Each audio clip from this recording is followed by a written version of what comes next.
My self is Gauri.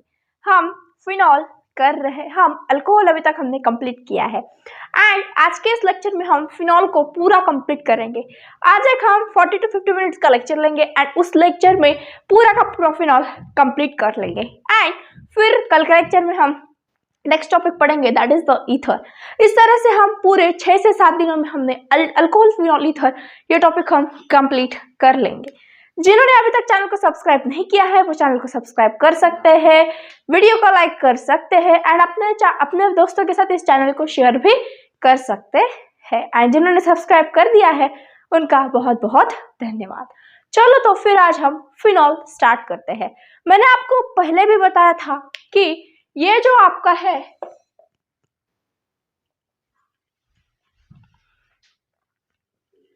ये जो आपका स्ट्रक्चर है ये कहलाता है एरोमेटिक अल्कोहल। ये क्या है आपका एरोमेटिक अल्कोहल है एंड ये जो स्ट्रक्चर है आपका वो है आपका फिनॉल। वो क्या है आपका, ये क्या है आपका फिनॉल है। ये जो आपका फिनॉल है वो एक अलग कंपाउंड है, एक अलग फंक्शनल ग्रुप है। ये क्या है, एक अलग फंक्शनल ग्रुप है आपका। ओके जी, अब इसमें एंड इसमें आपको क्या डिफरेंस दिखाई दे रहा है। अगर मैं आपको डिफरेंस की बात करूं तो यहाँ एक कार्बन को आपका ऑक्सीजन जुड़ा हुआ है, एक कार्बन को आपका जुड़ा हुआ है, यानी कि यहाँ sp3 से कार्बन से आपका OH ग्रुप अटैच है in that aromatic alcohol. And अगर आप इस OH की बात करें तो ये यहाँ sp2 हाइब्रिडाइज्ड है। यहाँ का कार्बन क्या है, sp2 हाइब्रिडाइज्ड है एंड sp2 हाइब्रिडाइज्ड कार्बन को आपका OH ग्रुप ज्वाइन है। इसी तरह से ये सब फिनॉल में एंड हम इस एरोमेटिक अल्कोहल में डिफरेंस क्रिएट कर सकते हैं जो कि हमने पहले भी बहुत बार देखा है। अब ये जो आपका फिनॉल है इसकी कुछ स्पेसिफिक कैरेक्टरिस्टिक्स है, इसकी क्या है, कुछ स्पेसिफिक कैरेक्टरिस्टिक्स है। यह फिनॉल क्या है आपका बायफंक्शनल है, बायफंक्शनल है आपका।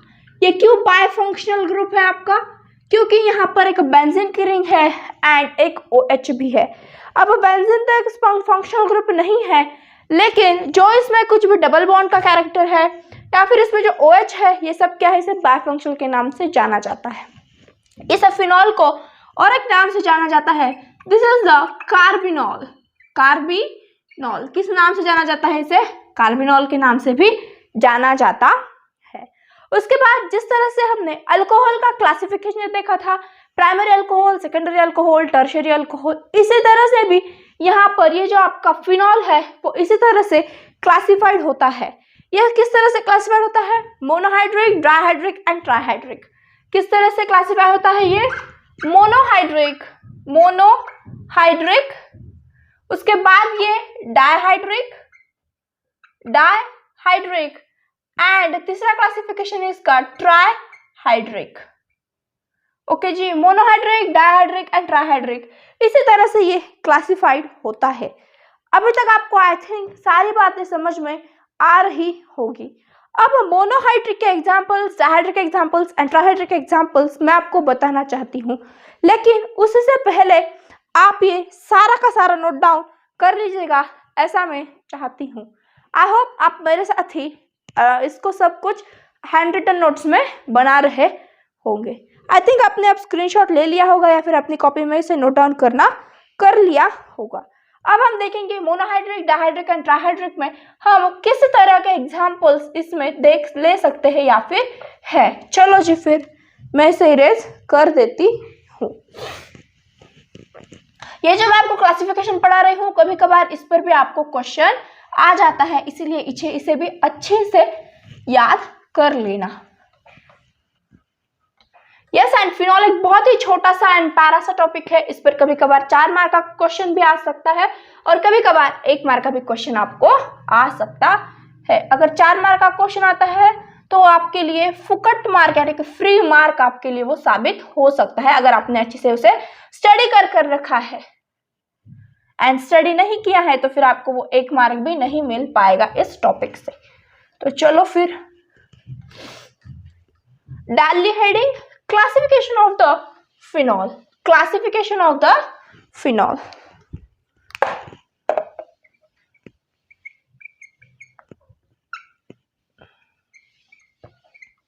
classification of the phenol.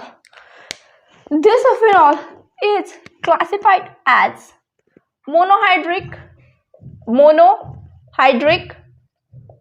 then second point is the dihydric, and third point is the trihydric.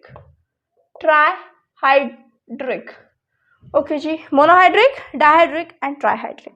जब हम मोनोहाइड्रिक की बात करते हैं तो यहाँ पर हमारे पास सबसे पहला एग्जांपल आता है, वो है अल्फा नैफ्थॉल। क्या आता है आपके पास? अल्फा नैफ्थॉल। ओके जी, अब ये अल्फा नैफ्थॉल का स्ट्रक्चर किस प्रकार का है, आपको क्या जानना है यहाँ पर? स्ट्रक्चर। क्या कहा है हमने? ये क्या है? मोनोहाइड्रिक है, इसका मतलब एक OH है। अब नैफ्थॉल, अगर किसी को नैफ्थॉल का स्ट्रक्चर पता हो तो ये इस तरह से दिखाया जाता है आपको। यस, इस तरह से दो बेंजीन रिंग को ज्वाइन कर दिया जाता है। एंड हम यहाँ पर एक डबल बॉन्ड क्रिएशन इस तरह से करेंगे ताकि अगर हम आगे वाली रिंग में भी करें तो डबल बॉन्ड हमारे अच्छे से हो जाए। अब मैं ये जो है क्रिएशन, ये मैं रेड पेन से कर रही हूँ ताकि आपको अच्छे से समझ में आए। ओके जी, यस, ये क्या हो गया? हमारा अल्टरनेट पाई बॉन्ड सिस्टम यहाँ पर प्रेजेंट है। ओके, ये हो गया आपका नैफ्थॉल का स्ट्रक्चर। अब आपको यहाँ क्या करना है? OH लगाना है। हम अल्फा किसे कहते हैं? जो कार्बन के हमारे आजू बाजू का स्ट्रक्चर होता है हम उसे क्या कहते हैं? अल्फा। आप OH यहाँ भी ज्वाइन कर सकते हो, यहाँ भी, लेकिन मैं OH यहाँ पर ज्वाइन करती हूँ, इसी के क्या कहते हो आप? अल्फा नैफ्थॉल। यानी कि जिसके पास फंक्शनल ग्रुप है उसके आजू बाजू का ग्रुप क्या होता है हमारे पास? अल्फा। ओके जी, ये मैंने ड्रॉ कर लिया है अल्फा नैफ्थॉल। अगर मैं OH यहाँ लगाऊं तो ये हो गया अल्फा ग्रुप, एंड OH अगर यहाँ लगाए तो ये हो गया आपका अल्फा ग्रुप। इस फंक्शन ग्रुप के हिसाब से आप अल्फा को डिफाइन कर सकते हो। और इसमें सेकंड पे एग्जांपल आप ले सकते हो। अगर आपको इसमें और एक एग्जांपल दिया जाए तो मैं आपको एग्जांपल देती हूँ अर्थोक्रिसॉल का। किसका देती हूँ? अर्थोक्रिसॉल का। अब ये जो अर्थोक्रिसॉल है, अर्थो का मीनिंग क्या होता है? आपका जो OH है वो आपकी इसी पोजीशन पर ही रहेगा, लेकिन जो आपका CH3 है वो अर्थो पर चला जाएगा। आप इसे और किस नाम से कह सकते हो? आप इसे आयुपैक सिस्टम से भी इसे पहचान सकते हो। क्या नाम दोगे आप? 1 2, क्या दोगे आप? 2 मिथाइल, एंड ये सारा क्या है आपका? फिनॉल है, तो आप क्या कहोगे? 2 मिथाइल फिनॉल। ये हो गया आपका मोनोहाइड्रिक में। क्या हो गया आपका? मोनोहाइड्रिक में। क्या क्या एग्जांपल्स देखे हमने मोनोहाइड्रिक में अब तक? Alpha naphthol and अर्थोक्रिसॉल।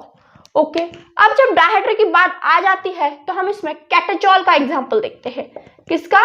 कैटेचॉल का। इसका आप जो भी प्रोनाउंसिएशन करेंगे वो डिफरेंट हो सकता है, लेकिन मैं इसे क्या कहती हूँ? कैटेचॉल।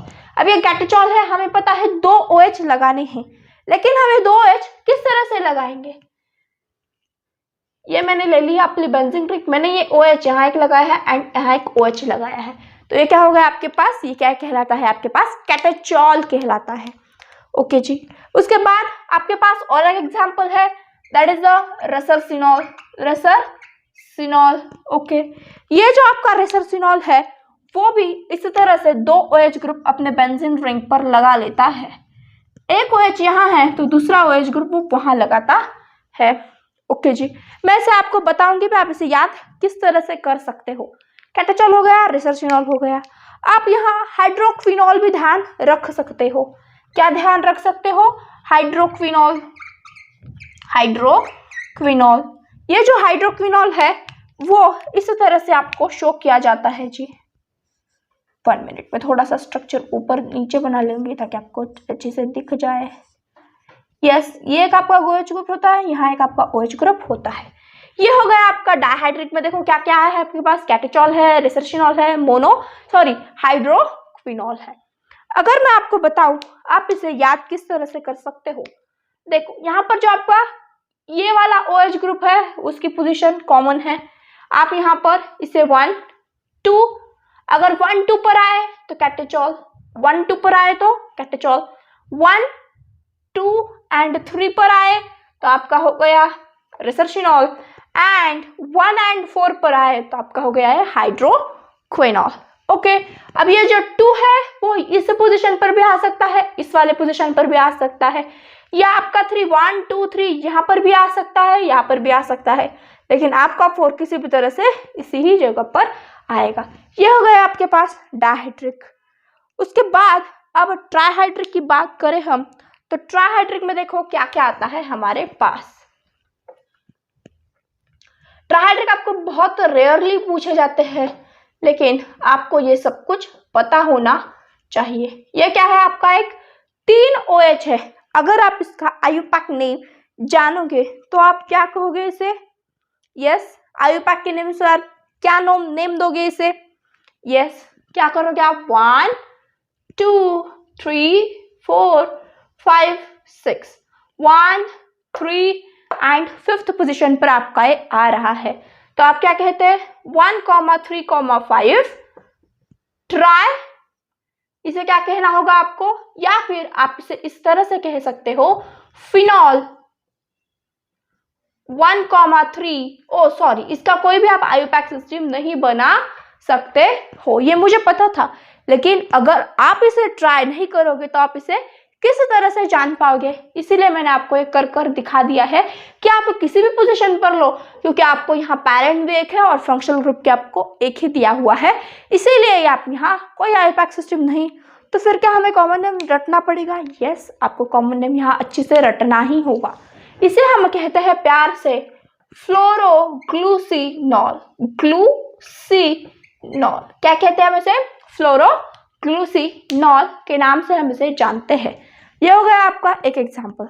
उसके बाद का एग्जाम्पल है और एक एग्जाम्पल है इसमें, उसका नाम है आपके पास, पहले आप ये रिंग बना लो, एंड ये जो OH है ये इस तरह से आपके पास OH है। क्या आप इस कंपाउंड में कोई आयुपैक सिस्टम नाम दे सकते हो?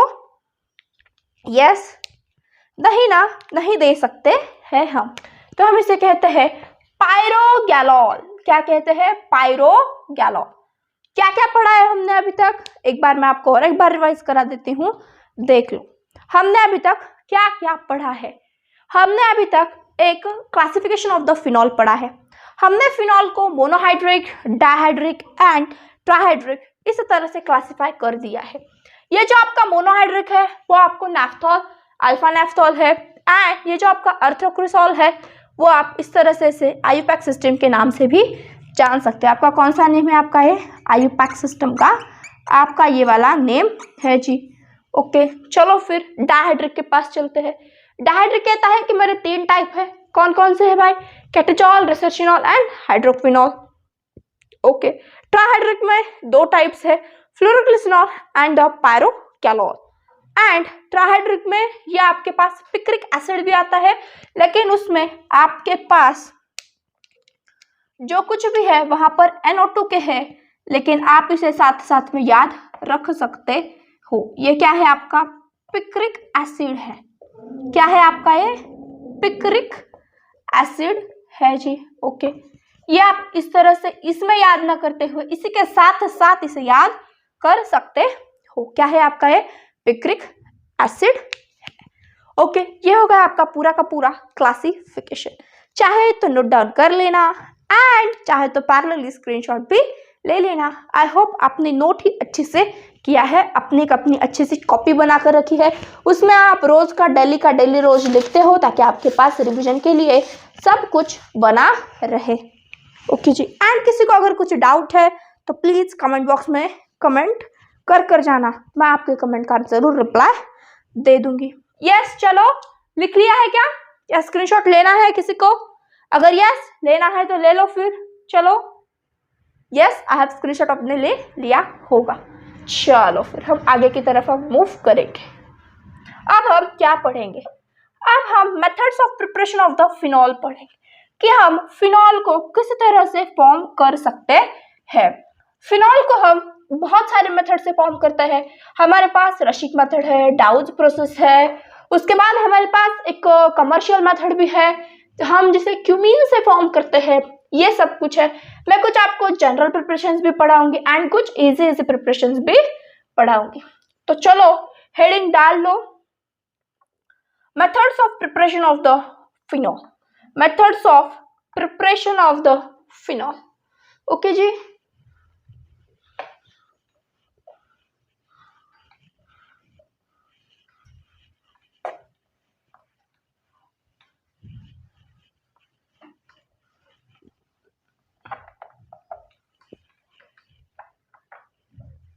yes.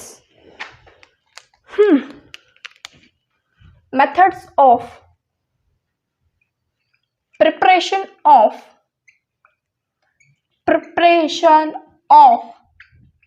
फिनॉल। अब हम फिनॉल को हमें क्या करना है, प्रोड्यूस करना है। फिर हम उसे क्लोरोबेंजीन से कर सकते हैं या फिर कुछ और तरीके से भी कर सकते हैं।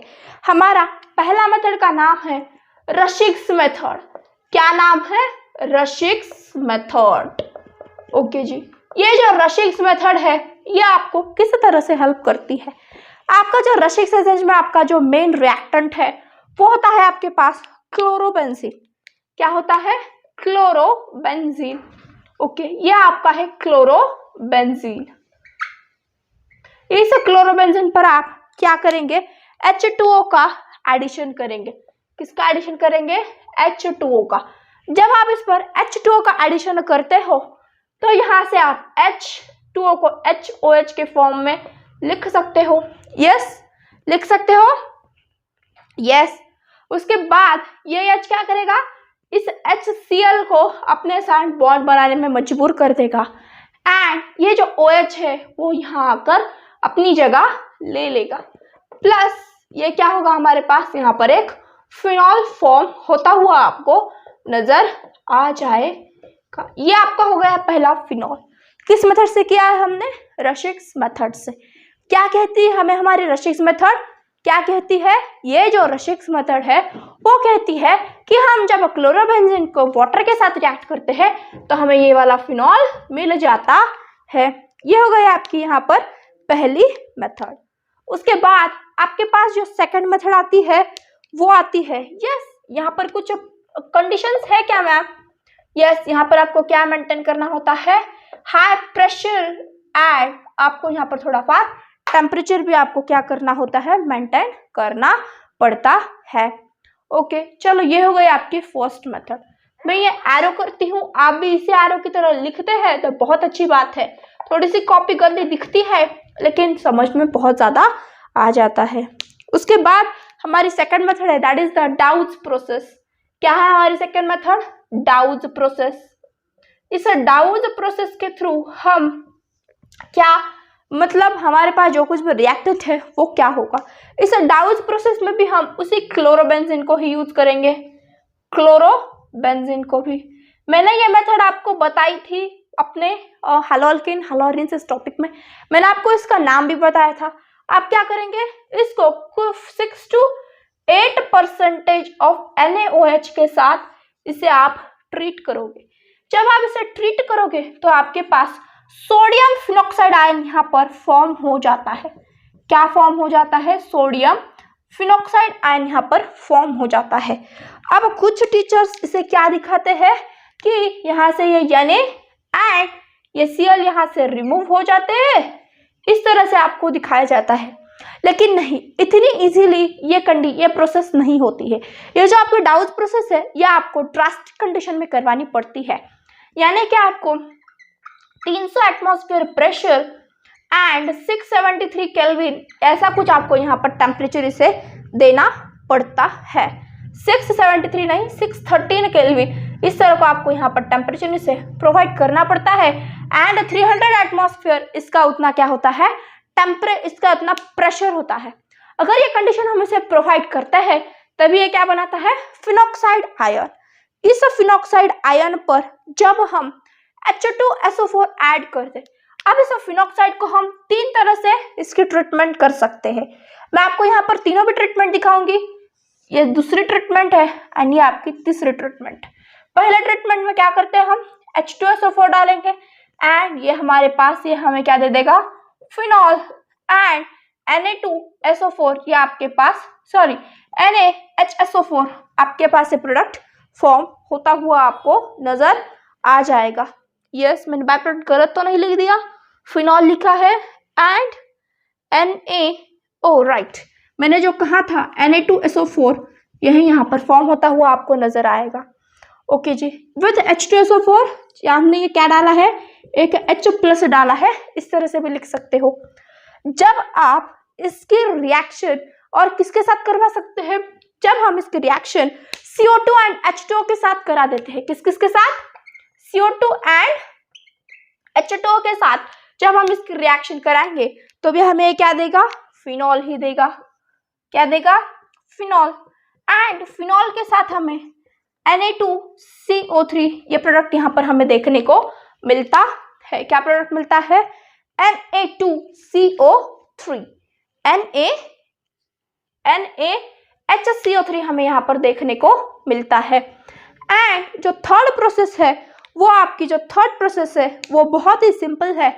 आप यहाँ इसके साथ किसके साथ रिएक्ट कर सकते हो, HCl के साथ। किसके साथ, HCl के साथ। जब आप इसे HCl के साथ रिएक्ट करोगे तो आपको ये अपना सादा सा फिनॉल एंड क्या दे देगा, प्लस NaCl कंपाउंड आपको ये दे देगा। इस तीन तरह से आप इसकी, और इस फिनॉक्साइड, ये क्या है हमारे पास, सोडियम फिनॉक्साइड है, सोडियम फिनॉक्साइड है। इस फिनॉक्साइड के साथ आप क्या कर सकते हो, इस तीन तरह की रिएक्शन कर सकते हो। किस किस तरह की, एक तो H2SO4 के साथ, सेकंड आप CO2 एंड H2O के साथ, एंड थर्ड आपका all time favourite that is HCl gas के साथ भी आप इसे रिएक्शन कर सकते हो जी। चलो क्या क्या देखा हमने, रशिक्स मेथड देख ली है एंड डाउच प्रोसेस क्या होता है वो भी हमने देख लिया है। ये जो आपकी रशिक्स प्रोसेस है, रशिक्स मेथड है, इसमें क्या होता है, आपकी क्लोरोबेंजीन अपनी वाटर के साथ रिएक्ट करती है in the presence of high pressure and that temperature. या आपको HCl यहाँ से मिल जाता है एंड फिनॉल आपको यहाँ से मिल जाता है। ये methods of preparation of phenol देखते हैं, इसमें बहुत अच्छी बात है, हमें हमारा प्रोडक्ट पता होता है कि क्या प्रोडक्ट हमारे पास आने वाला है।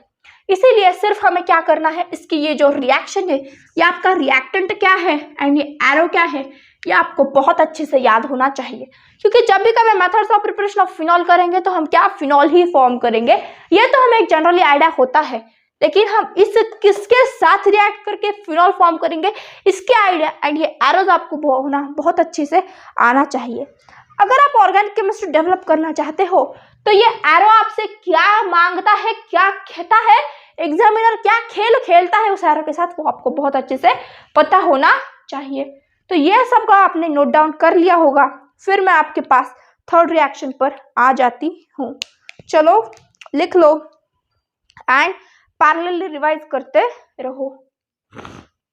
यस, चलो अब तीसरी मेथड है हमारी from the sulphuric acid. From the sulphuric acid यानी कि हम क्या करेंगे, अब हम पहले हमारे पास बेंजीन सल्फोनिक एसिड को हमें प्रिपेयर करना होगा। किसको प्रिपेयर करना है हमें, फर्स्ट बेंजीन सल्फोनिक एसिड को हम जब प्रिपेयर करेंगे तो हमें आगे की रिएक्शन बहुत इजी गोइंगली हमारी रिएक्शन कंप्लीट होती हुई हमें नजर आ जाएगी। चलो फिर चलो ले लो 5 मिनट का ब्रेक आप भी, क्योंकि आज हमें बहुत बड़ा लेक्चर कंप्लीट करना है एंड ये बहुत ही अच्छा खासा टॉपिक भी हमें आज कंप्लीट कर लेना है।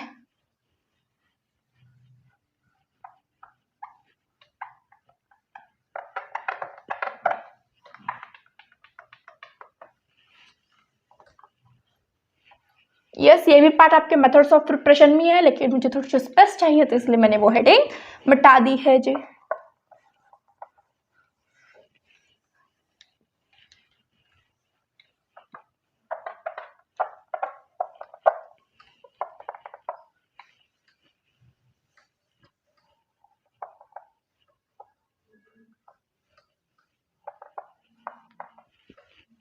यस, थोड़ा सा बोर्ड हमें दिक्कत दे रहा है, प्लीज अंडरस्टैंड।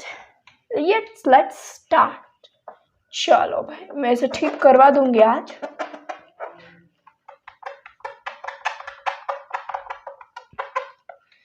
यस, चलो क्या है हमारे पास, हमारा थर्ड मेथड है that is the preparation from the benzene sulphonic acid.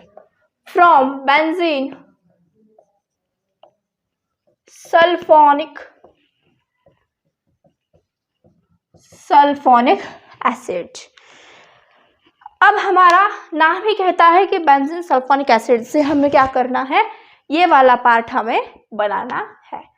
तो चलो पहले इसे बेंजीन सल्फोनिक एसिड को ही प्रिपेयर क्यों ना कर ले लो एक बेंजीन की रिंग, इमेजिन करते चले जाओ, ऐसा दिखाओ कि हम कर रहे हैं सच में। बेंजीन ले लिया, सबने ले लिया बेंजीन, उस पर क्या डालो, एक ओलियम डालो। अब ये क्या होता है मैम, ओलियम H2S2O7, इसे कहते हैं हम ओलियम। क्या कहते हैं, ओलियम, H2S2O7। ये ओलियम ले लो एंड जब इसे रिएक्ट करवाओगे तो आपके पास SO3H, ये आपके पास क्या होगा, फॉर्म होता हुआ नजर आएगा। ये कहलाता है आपका बेंजीन सल्फोनिक एसिड। क्या कहलाता है, बेंजीन सल्फोनिक एसिड।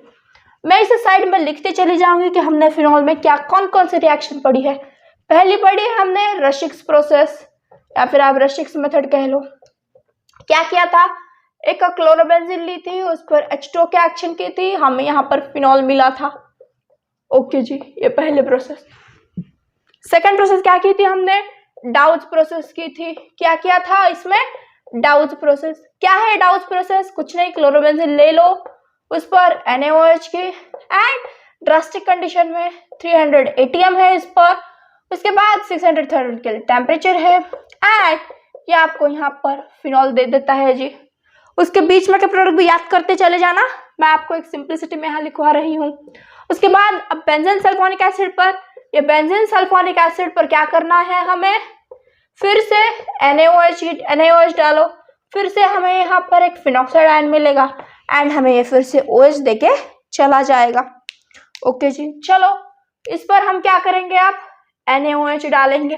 जब हम इस पर NaOH डालेंगे तो हमें क्या देगा, SO3Na। क्या देगा, SO3Na, ये हमें देता हुआ नजर आएगा।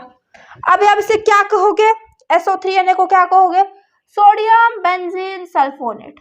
क्या कहोगे, सोडियम बेंजीन सल्फोनेट कहोगे, सल्फोनेट कहोगे। आप क्या कहोगे, सोडियम बेंजीन सल्फोनेट आप इसे कहोगे। ओके जी, ये जो आपका है सोडियम बेंजीन सल्फोनेट, इसके रिएक्शन आप करवा दो हमारे तीनों मेथड से। पहले मेथड है HCl H2SO4, ये दूसरी मेथड है, एंड CO2 + H2O, ये तीसरे मेथड है हमारी। चलो ये काम मैं आपको सौंपती हूँ एंड जब ये तीनों प्रोडक्ट हो जाएंगे आपको, तो यहाँ पर आपको एक कॉमन आंसर मिलेगा, this is the phenol. H2SO4 के साथ रिएक्ट करेगा तो बाय प्रोडक्ट क्या होगा, Na2SO4। HCl के साथ करेगा तो NaCl प्लस ये एंड इसके साथ करेगा तो क्या होगा हमारे पास, NaHCO3 प्लस ये वाला फिनॉल। यस, ये हो गए हमारे एक फ्रॉम बेंजीन सल्फोनिक एसिड। कुछ नहीं, एक बेंजीन ली है, फॉर एग्जांपल ये बेंजीन है, उसमें मैंने ओलियम डाला है। इमेजिन करो मैं ओलियम डाल रही हूँ, इसमें ओलियम डालने के बाद ये आपका टर्न हो गया है बेंजीन सल्फोनिक एसिड। ये बेंजीन सल्फोनिक एसिड एक अलग कंपाउंड के साथ, बल्कि NaOH के साथ ट्रीट होता है एंड ये हमारे पास एक रेड कलर का, ये जो रेड कलर हमने फिनॉल दिया है वो हमारे पास फॉर्म होता हुआ हमें नजर आ जाता है। ये हो गया आपकी फ्रॉम बेंजीन सल्फोनिक एसिड्स। उसके बाद अब जो फोर्थ है वो आपके पास कमर्शियल मेथड है। कौन सा मेथड है, कमर्शियल मेथड है फ्रॉम द क्यूमीन। अब इसे कमर्शियल क्यों कहा जाता है, क्योंकि क्यूमीन से जब हम फॉर्म करते हैं तो ये मेथड हमारे आजकल के इंडस्ट्रीज में हमें ये फॉर्म होता हुआ नजर आता है। इंडस्ट्रीज में इसे क्यूमीन को यूज कर ही आपके पास ये फिनॉल यूज किया जाता है। इतना लिख लो, यस लिख लिया। इतना लिखते रहो पैरेलली, जितना लिखोगे, जितना ज्यादा इसे रटोगे, आपको रटने की तो बारी नहीं आ रही होगी आप पर। चलो लिख लो, यस।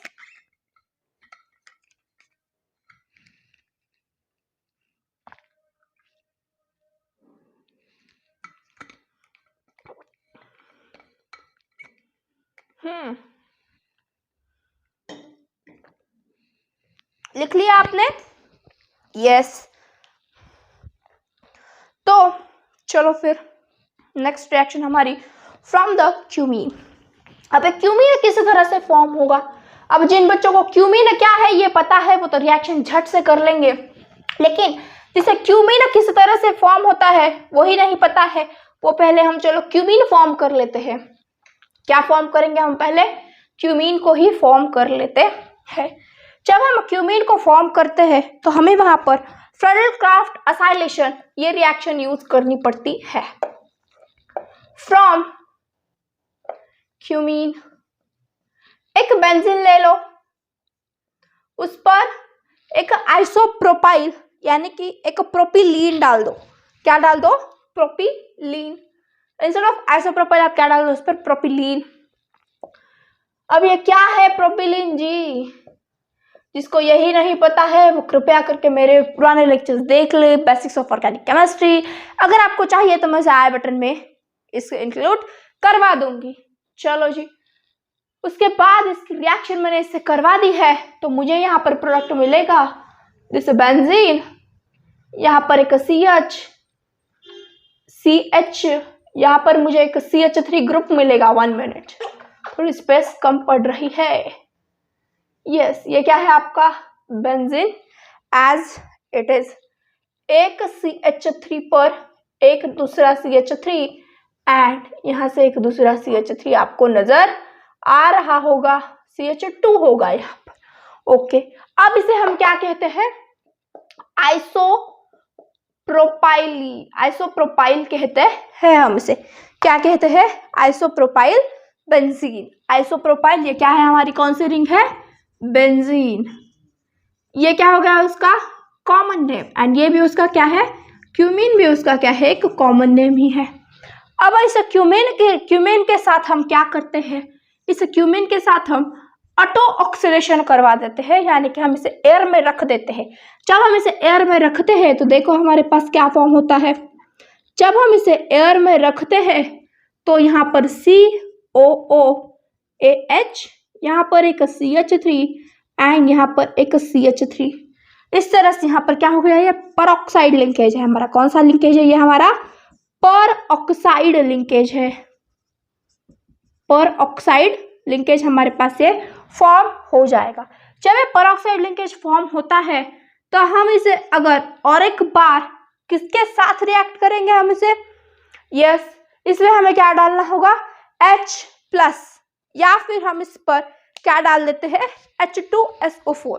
H+ डालो या फिर आप अपना H2SO4 भी इस पर डाल सकते हो। मैं H+ भी लिख देते हैं। आप एसिड कौन सा भी यूज कर सकते हो। आपको यहाँ फिनॉल तो मिलेगा ही मिलेगा, लेकिन एक बहुत ही बेहतर प्रोडक्ट भी मिलेगा आपको। ये जो है CH3COOCH3 ये यहाँ से ब्रेकआउट हो जाता है, यानी कि जो OH बॉन्ड है यहाँ पर क्या होता है? ब्रेक डाउन होता है। क्या मिला आपको? CH3C double bond O CH3 plus आपके पास एक फिनॉल रेडी होकर आ जाएगा। ये क्या है? आपके पास फिनॉल है। इस तरह से आपकी रिएक्शन होती है। ये जो एसीटोन है क्या कहते हैं? हम इसे एसीटोन। एसीटोन यहाँ पर बहुत ज्यादा इंपॉर्टेंट एंड बेहतरीन प्रोडक्ट हमारे पास आ जाता है। अगर आप इसे इसका आईपैक सिस्टम नेम से नेम करना चाहेंगे तो आप इसे क्या नेम दोगे? यस, प्रोपेन 1 के नाम से आप इसे जानोगे या नहीं? यस ना? तो नोट डाउन कर लीजिएगा। ये हो गया हमारा फ्रॉम क्यूमीन। फ्रॉम क्यूमीन मैं डायरेक्ट यहाँ क्यूमीन ही लिखती हूँ, थोड़ी स्पेस लगेगी भाई। CH2 CH3 CH3, इस पर O2 डाल दिया है मैंने। इस पर मुझे क्या फॉर्म होगा? इसका परऑक्साइड फॉर्म होगा। ये उसका CH3, ये CH3। इस पर मैंने उसका H2SO4 डाल दिया।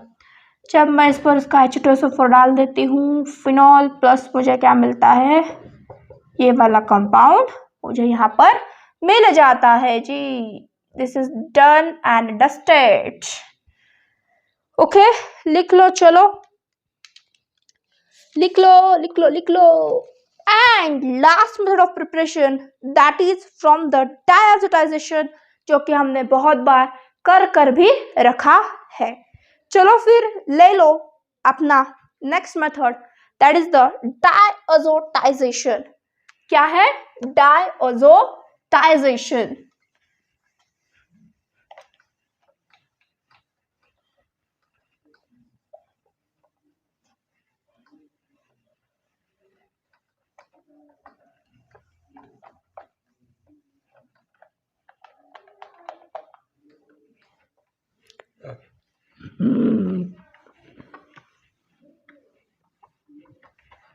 अब ये डायजोशन क्या है? आपको यहाँ NaNO2 HCl के साथ आपको रिएक्शन करवानी होगी। ओके जी, बेंजीन की रिएक्शन आपको किसके साथ करवानी होगी?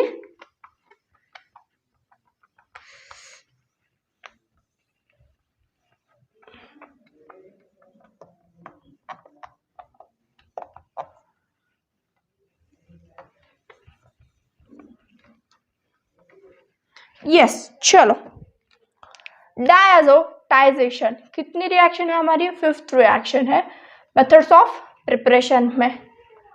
डायजोटाइजेशन, इस डायजोटाइजेशन में क्या होता है? हम एक एनिलीन ले लेते हैं। क्या लेते हैं हम? एनिलीन लेंगे, NH2। इसे क्या कहते हैं? एनिलीन। इस एनिलीन की रिएक्शन NaNO2 प्लस HCl के साथ करवाई जाती है। ये हमें यहां से देता है N2 plus and Cl minus, N2 plus Cl minus. जब इसकी रिएक्शन आप किसके साथ कर पाओगे, ये बहुत अच्छा खासा आपके पास क्वेश्चन निकलता है। आप जब इस N2Cl को HOH के साथ रिएक्ट करवाओगे, किसके साथ? HOH के साथ, HOH that is the water के साथ। तो ये यहाँ पर HCl के फॉर्म में, HCl के फॉर्म में, एक N2 गैस की फॉर्म में, प्लस एक आपको यहाँ पर फिनॉल दिख जाता है। ये हो गया आपका डायजोटाइजेशन। इसी तरह से हमने एक 40 मिनट्स में हमारी ये जो सारी की सारी मेथड्स ऑफ प्रिपरेशन है वो कंप्लीट कर दी है। अब कल के लेक्चर में कुछ physical properties and electrophilic substitution को हम डिस्कस कर ये फिनॉल का टॉपिक फिनिश कर लेंगे। मैंने आपको कहा था कि हम ये कवर करेंगे, लेकिन नहीं, मैं कवर कर दूंगी, लेकिन आपको ये सब को रिवाइज करने में आपका वक्त निकल जाएगा एंड इतना आपको नहीं, आज सब कुछ आपको नहीं लर्न हो पाएगा। इसीलिए मैं इस लेक्चर को आज यहीं पर स्टॉप करती हूँ। जिन्होंने चैनल को सब्सक्राइब किया है उसके लिए धन्यवाद, जिन्होंने नहीं किया है इसी अच्छे कंटेंट के लिए आप चैनल को सब्सक्राइब कर सकते हैं। एंड ये जिसने नहीं लिखा है वो लिख कर ले लेगा, मैं 2 मिनट रुक जाऊंगी। यस, चलो, आई होप आपने ये सब कुछ लिख लिया है। Thanks for coming, thanks for watching and keep watching the videos. Okay, yes, bye guys, thank you. Yes, आपने ये सब कुछ लिख लिया है, इसे ऐसा मानकर मैं वीडियो को स्टॉप एंड साइनिंग आउट कर देती हूँ। Thank you.